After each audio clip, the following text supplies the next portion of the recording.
Shalom Bapak Ibu dan Saudara-saudara kekasih dalam nama Tuhan kita Tuhan Yesus Kristus, dan selamat bertemu kembali di YouTube saya, Pendeta Rudolf H. Pasaribu Channel. Dengan dan lewat channel ini saya komit untuk senantiasa menyebarkan firman Tuhan. Karena saya percaya berlandaskan Yesaya pasal 55 ayat 11 bahwa firman Tuhan yang saya dan bahkan Bapak, Ibu, dan saudara-saudara juga semuanya ikut sebar lewat apapun, juga termasuk lewat video ini, tidak akan kembali dengan sia-sia, tetapi akan bekerja sendiri lewat kuasa dan berkat urapan Roh Kudus.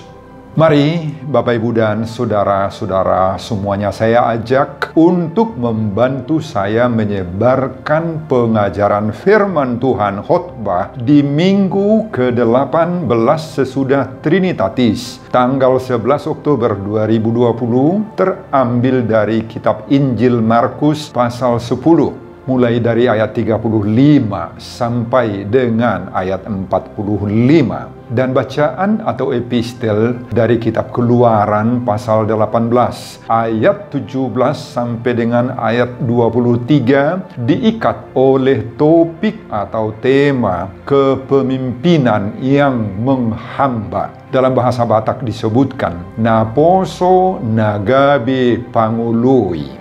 Saya baca untuk kita. Mari Bapak, Ibu, dan saudara-saudara simak pembacaan firman Tuhan berikut ini. Judul dari perikop Injil Markus pasal 10 ayat 35 sampai dengan ayat 45 adalah permintaan Yakobus dan Yohanes. Bukan memerintah, melainkan melayani. Lalu Yakobus dan Yohanes, anak-anak Zebedeus, mendekati Yesus dan berkata kepadanya, "Guru, kami harap supaya engkau kiranya mengabulkan suatu permintaan kami." Jawabnya kepada mereka, "Apa yang kamu kehendaki aku perbuat bagimu?" Lalu kata mereka, "Perkenankanlah kami duduk dalam kemuliaan-Mu kelak, yang seorang lagi di sebelah kanan-Mu dan yang seorang di sebelah kiri-Mu." Tetapi kata Yesus kepada mereka, "Kamu tidak tahu apa yang kamu minta. Dapatkah kamu meminum cawan yang harus kuminum dan dibaptis dengan baptisan yang harus kuterima?" Jawab mereka, "Kami dapat."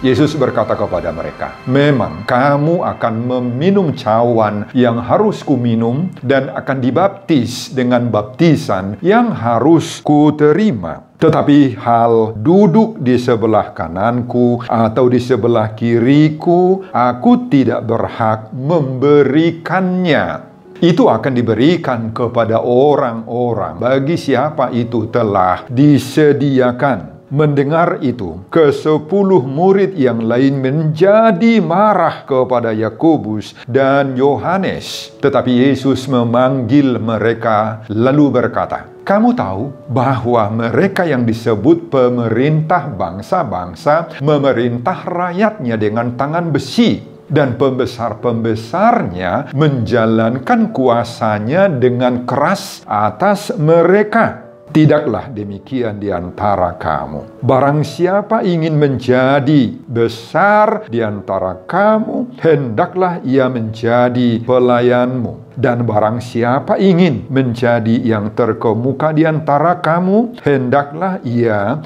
menjadi hamba untuk semuanya. Karena Anak Manusia juga datang bukan untuk dilayani, melainkan untuk melayani dan untuk memberikan nyawanya menjadi tebusan bagi banyak orang. Saudara, demikianlah nats khotbah kita di ibadah minggu ke-18 sesudah Trinitatis tanggal 11 Oktober 2020, diikat oleh topik atau tema kepemimpinan yang menghamba, atau dalam bahasa Batak, Naposo Nagabe Pangului. Konon di suatu ketika dua orang murid Yesus datang menghampiri Yesus dan meminta agar mereka berdua diperkenankan untuk duduk dalam kemuliaan kerajaan Allah. Yang satu di sebelah kiri daripada Yesus dan yang satu lagi di sebelah kanannya. Kedua orang itu antara lain adalah Yakobus dan Yohanes, dua orang bersaudara marhahamaranggi. Saudara, apa tanggapan saudara terhadap sikap kedua murid yang demikian itu? Tentu masing-masing kita boleh memberi penilaian yang bermacam-macam terhadap permintaan kedua murid ini, bukan? Ada-ada saja yang mungkin mendukung, bukan? Karena mereka menganggap bahwa hal itu wajar saja. Siapa sih yang tidak menghendaki jabatan yang lebih tinggi?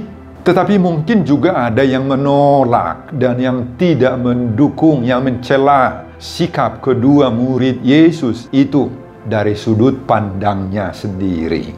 Saudara, saya sendiri punya 3 penilaian terhadap permintaan kedua murid-murid ini. Pandangan yang pertama, mereka ternyata tidak memahami dan mengerti arti daripada kedatangan Yesus dalam dunia ini. Mereka pikir bahwa Yesus akan segera mendirikan satu kerajaan yang bersifat politis, yang jauh lebih hebat dari kerajaan-kerajaan duniawi lainnya, seperti kerajaan Roma misalnya, dan lain-lain. Kalau demikian, mereka pikir alangkah baiknya jika kami berdua kakak beradik ini, Yakobus dan Yohanes, diangkat oleh Yesus menjadi orang-orang nomor 1 di dalam kerajaan baru yang akan didirikan oleh Yesus itu nantinya. Mereka sudah bersama Yesus kurang lebih 3 tahun. Tetapi pengenalan mereka terhadap Yesus dan kerajaan Allah masih kabur. Saudara, kita belajar dari sikap murid ini. Orang boleh saja telah lama jadi Kristen, jadi warga gereja, menjadi anggota KUR, dan lain-lain, atau mungkin juga menjadi partohonan. Tetapi pengenalan mereka terhadap Yesus itu masih kabur, belum jelas kenapa dia jadi Kristen, kenapa dia mau menjadi partohonan, juga nggak tahu dia, kabur semuanya. Saudara, pengenalan yang tidak jelas, yang samar-samar dan kabur tentang Yesus Kristus itu akan menyebabkan sikap kita yang salah terhadap Tuhan, terhadap Yesus, terhadap gereja, terhadap firman, terhadap tohonan yang kita terima, terhadap berkat-berkat, terhadap hamba-hamba Tuhan, dan lain-lain. Semuanya akan bisa kabur, Bapak Ibu. Penilaian saya yang kedua, menurut Injil Matius pasal 20 ayat 20 sampai 28, dan ini adalah ayat paralel dengan perikop kita ini. Justru ibu mereka yang bernama Salome lah yang membawa keduanya, Yakobus dan Yohanes, anak-anak dia ini, untuk datang menghampiri, menemui Yesus. Pada suatu pihak, tentu saja kita bangga dan berbesar hati, bahkan salut dengan sikap ibu seperti Salome ini. Dia mau memperhatikan, memikirkan, dan memperjuangkan kepentingan anak-anaknya hingga ke tingkat pusat. Seperti Jethro dalam epistel, mau menolong, membantu menantu atau helanya Musa, walaupun dalam bentuk menegur, teguran yang positif. Saudara, ada banyak ibu-ibu di zaman sekarang yang sama sekali tidak mau tahu, tidak mau peduli tentang pergumulan, tentang kepentingan, tentang kerinduan, dan bahkan tentang masa depan anak-anak mereka.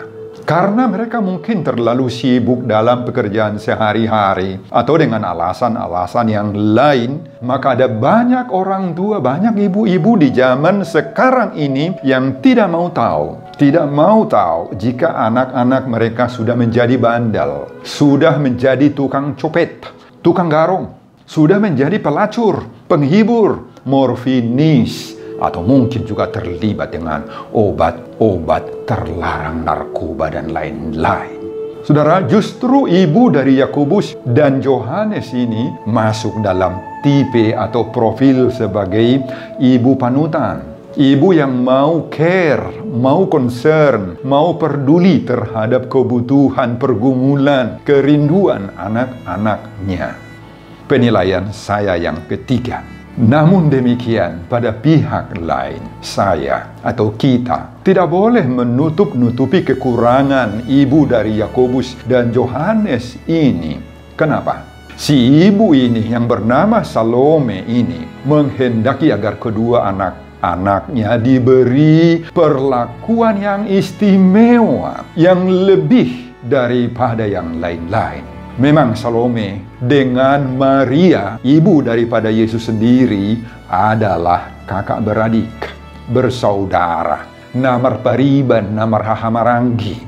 Jalur primordial inilah yang dimanfaatkan oleh Salome untuk mendapatkan perlakuan yang istimewa, yang khusus. Saudara, baik Salome ini dan kedua putranya Yakobus dan Yohanes terperangkap masuk ke jeratan egoisme, kepentingan pribadi, kehawa nafsu primordialisme, agar Yakobus dan Yohanes kelak mendapatkan pangkat jabatan, kehormatan, kelebihan, dan keistimewaan dibandingkan dengan murid-murid Yesus yang lain. Saudara, inilah sebenarnya yang salah dan yang sangat-sangat kurang etis dalam pergaulan inter sesama kelompok murid-murid Yesus itu.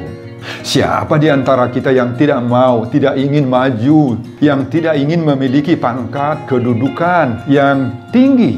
Semua kita suka, ya bukan?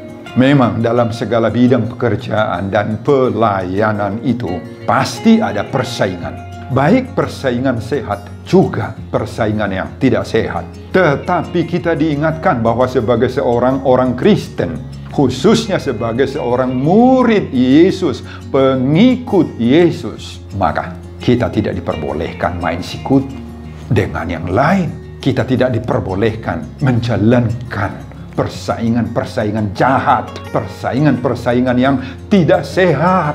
Kita tidak diperbolehkan mengikuti pola dunia yang menimbulkan kebencian, kejijikan bagi sesama, seprofesi kita, teman-teman yang lain. Saudara, persaingan yang sehat itu wajar. Sekali lagi wajar, lumrah, biasa saja. Tetapi yang terbaik sebenarnya, yang terbaik adalah persaingan itu harus melalui tingkatkan prestasimu. Tunjukkan karirmu berdasarkan ilmu, pengetahuan, dan keterampilan yang kamu miliki. Tunjukkan bahwa saudara memang pekerja yang jujur, yang handal, yang bertanggung jawab, dan yang dapat dipercaya. Sebagaimana dalam epistel pembacaan di minggu ini, saudara, disinilah kita berlomba. Mari kita berlomba dalam hal seperti itu. Kita harus bersaing. Jangan menjelek-jelekkan yang lain. Apalagi memberitakan hoax, berita-berita yang tidak benar terhadap saingan-saingan kita.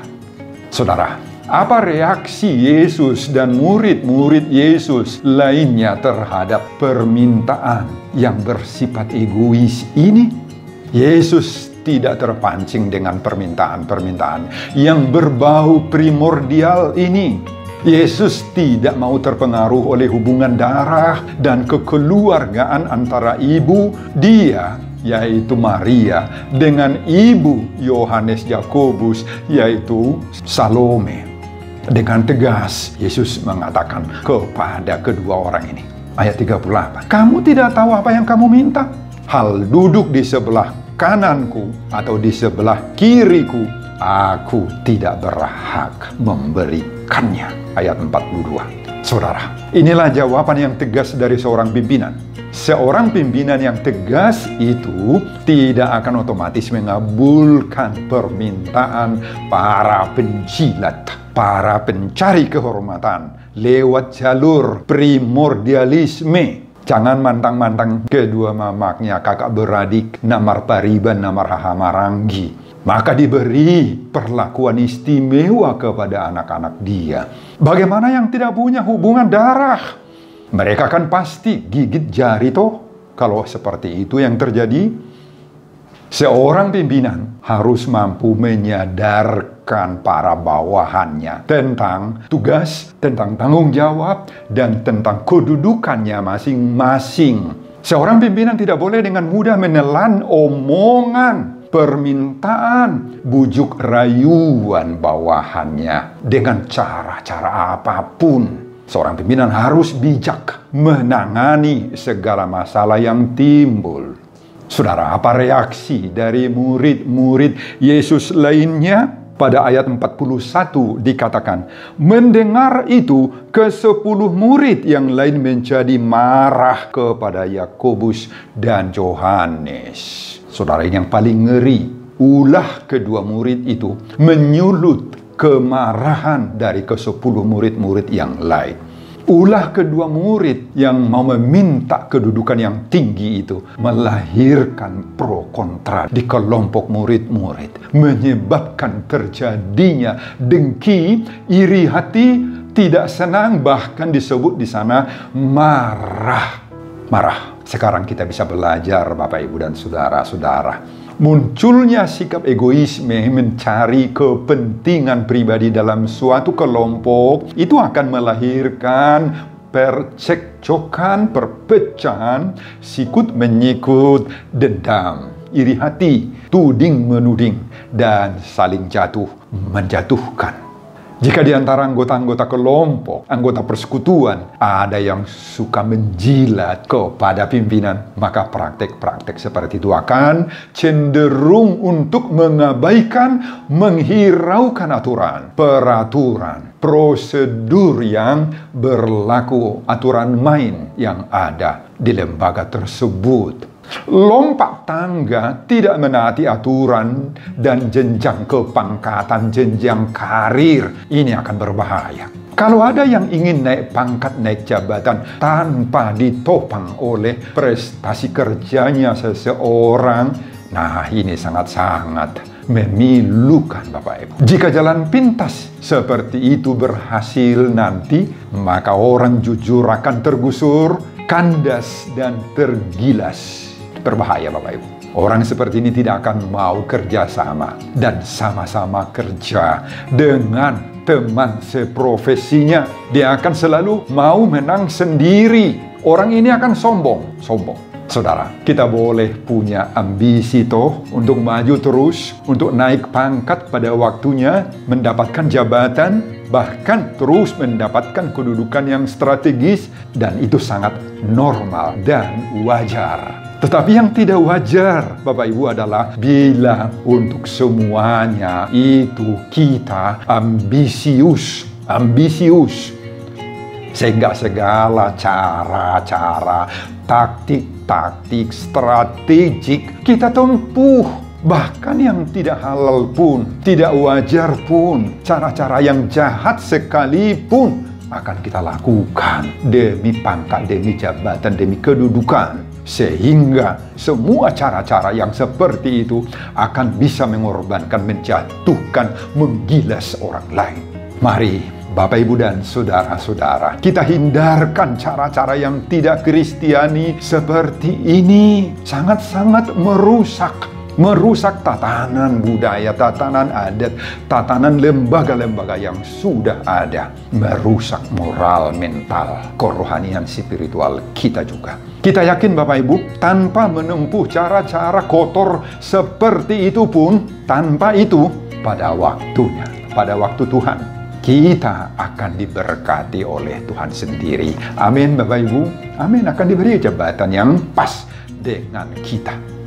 Untuk menetralisir dan meredakan kondisi murid-murid yang sudah marah, sudah dalam keadaan kacau akibat ulah Yakobus dan Yohanes ini, Yesus langsung turun tangan dan memanggil semua murid-murid dan menasehati mereka. Dari sikap Yesus ini kita belajar lagi bahwa seorang pimpinan yang arif dan bijaksana nampak dari sikapnya menangani suatu persoalan yang timbul dan berkembang. Dia tidak membiarkan masalah itu berkembang, berlarut-larut, merembes ke sana kemari, dan berakibat fatal, merusak iman dan kerohanian murid-murid. Tidak membiarkan hal-hal seperti itu, Bapak Ibu. Ada 3 pokok penting dari prinsip hidup serta kedudukan orang percaya pengikut Yesus menurut pengajaran Yesus dalam khotbah ini. Yakni, pertama, ayat 43. Barang siapa ingin menjadi besar di antara kamu, hendaklah ia menjadi pelayan. Kedua, ayat 44. Barang siapa ingin menjadi yang terkemuka di antara kamu, hendaklah ia menjadi hamba. 3, ayat 45. Anak manusia, yaitu aku, kata Yesus, datang bukan untuk dilayani, melainkan untuk melayani. Jadi ini 3 prinsipnya. Menjadi pelayan, menjadi hamba, dan melayani. Saudara, ketiga-tiga hal inilah seharusnya yang menjadi motivasi, pendorong, penguat moral, mental, spiritual dari seluruh pengabdian pelayanan seorang Kristen dimanapun dan apapun tugas jabatan pelayanan kita, baik di gereja pun di luar gereja, di tengah-tengah masyarakat dan bangsa negara kita. Jika mau menjadi orang besar, orang yang terkenal terkemuka, memiliki meja basah atau kursi empuk, ingatlah bahwa itu tidak datang sendirinya. Itu tidak datang otomatis, bukan karena nasib atau karena gurat-gurat di tangan, tulisan-tulisan yang ada di telapak tangan yang bisa dibaca oleh peramal-peramal, bukan karena mimpi yang baik, tidak. Tetapi itu datang dari apa? Tunjukkan dulu pelayananmu yang baik, pekerjaanmu yang tertata, pengabdianmu yang dedicated. Tunjukkan dulu prestasi kerjamu, keringatmu, keterampilanmu, dan keberhasilanmu. Tunjukkan dulu. Inilah, katakan. Semuanya harus kita mulai dari nol, dari bawah, dari awal. Jangan harapkan kamu terus langsung diangkat menjadi bos, menjadi kepala unit, kepala bagian, manajer.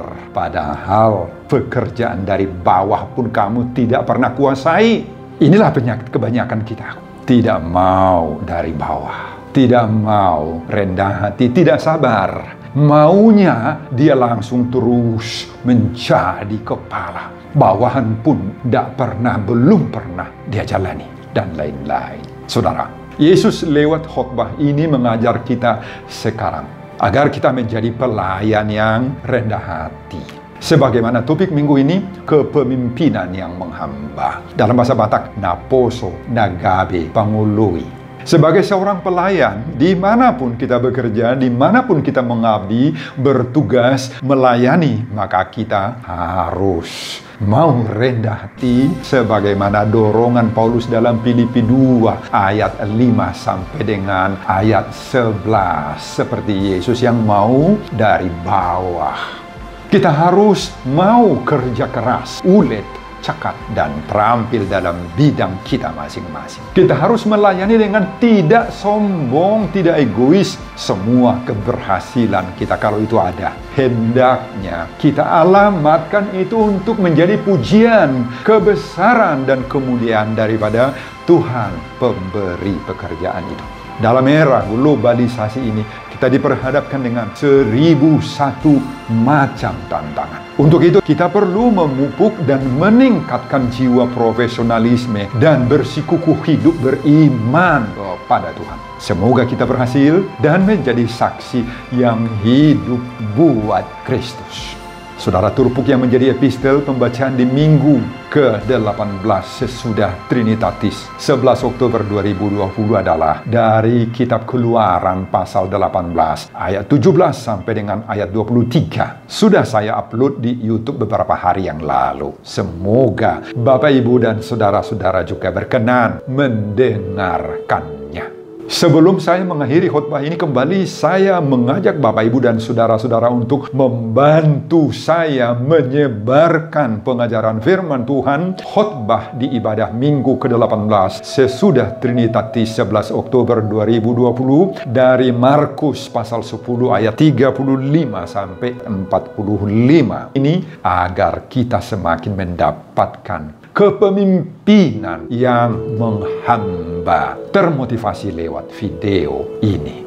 Tonton juga video-video khotbah saya yang lain agar Bapak, Ibu, dan saudara-saudara juga memiliki sentuhan dan pemahaman rohani yang semakin diperkaya. Buka di YouTube saya, Pendeta Rudolf H. Pasaribu Channel. Selamat mengikuti ibadah Minggu, baik di rumah masing-masing atau mungkin juga sudah di gereja buat kita semuanya. Tuhan Yesus memberkati kita semuanya. Shalom, Horas, amin. Terima kasih untuk firman yang sudah saya berikan. Berkati